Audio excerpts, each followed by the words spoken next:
हफ्ते के आखिरी दिन और मई सीरीज की शुरुआत के पहले दिन आज बाजारों ने दिखाया थोड़ी कमजोरी का माहौल। शुरुआत कमजोर नहीं थी, मजबूत ही थी, क्योंकि अमेरिकी बाजार लगातार एक के बाद एक दिन तेजी की तरफ बढ़ते हुए दिख रहे हैं और सारे संकेत ग्लोबल मार्केट से बेहतर ही होते हुए दिख रहे थे। लगातार 7 दिन से एफआईज की खरीदारी का आंकड़ा आया।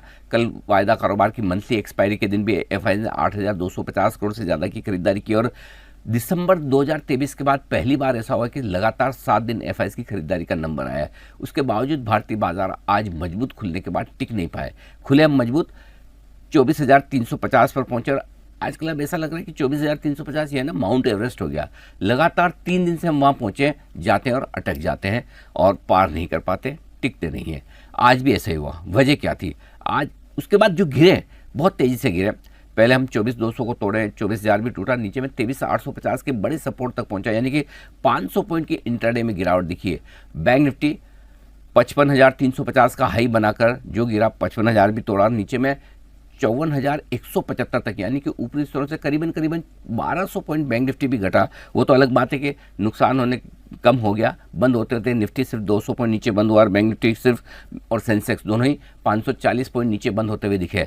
लेकिन गिरावट की जो बड़ी वजह थी उसमें एक से ज़्यादा कारण थे। सबसे पहले तो आज थोड़ा सा बाजार में भारत और पाकिस्तान के बीच बढ़ते तनाव को लेकर थोड़ी सी नर्वसनेस, सावधानी और सतर्कता का माहौल था और एक तरफा तेजी हुई है। आप देखिए ना, निफ्टी 2600 पॉइंट निचले स्तरों से नॉन स्टॉप भागा है 20 दिनों के अंदर। बैंक निफ्टी करीबन 7,000 पॉइंट की तेजी दिखा चुका है। तो एक प्रॉफिट बुकिंग के लिए जो बहाना चाहिए वो बहाना इस टेंशन से आता हुआ दिखा कि कहीं बात बढ़े, टेंशन और बढ़े, तो फिर ऐसे में बेहतर है कि पोजीशन हल्की की जाए। नंबर 1। नंबर 2, कल तक जो तेजी हो रही थी उसमें काफ़ी हद तक शॉर्ट कवरिंग का भी सहारा था। कल चूंकि एक्सपायरी होगी तो आज आपको फ्रेश खरीदारी चाहिए और पिछले 3-4 दिनों में ऐसा लग रहा है कि एफआईज खरीद तो रहे हैं लेकिन धीमे धीमे थोड़ा सा खरीदारी का आंकड़ा कम कर रहे हैं। कल के आंकड़े में ज़्यादा एडजस्टमेंट एक्सपायरी के थे, तो आज लगता है कि स्क्रीन पर एफआईज की भी थोड़ी बहुत बिकवाली हुई है, वो एक कारण था। इसके अलावा नतीजों के लिहाज से देखें तो मज़ा नहीं आ रहा। कल एफएमसीजी कंपनियों के जो नतीजे आए कोई दमदार नहीं रहे।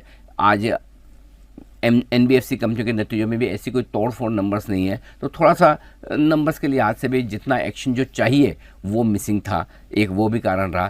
सो ये सारे कारण मिलकर और साथ ही लंबे तो नहीं कहूँगा, नॉर्मल वीकेंड के पहले जो ट्रेडर्स हैं, तेज़ी करने वाले ट्रेडर्स थोड़ा रुके हैं, जो पोजीशन है उसमें प्रॉफिट बुक करने की सोच रहे हैं। तो ये सारे कारण थे कि बाजार आज थोड़ा नर्वस रहा। लेकिन एक बात माननी पड़ेगी, जो निचले स्तरों से रिकवरी आई वो भी काबिल तारीफ है और 24,000 का लेवल निफ्टी ने बंद होते होते बचा लिया और लोअर लेवल से आप करीबन 200 पॉइंट ऊपर बंद होते हुए दिखे, जो काफ़ी अच्छा कहा जाएगा।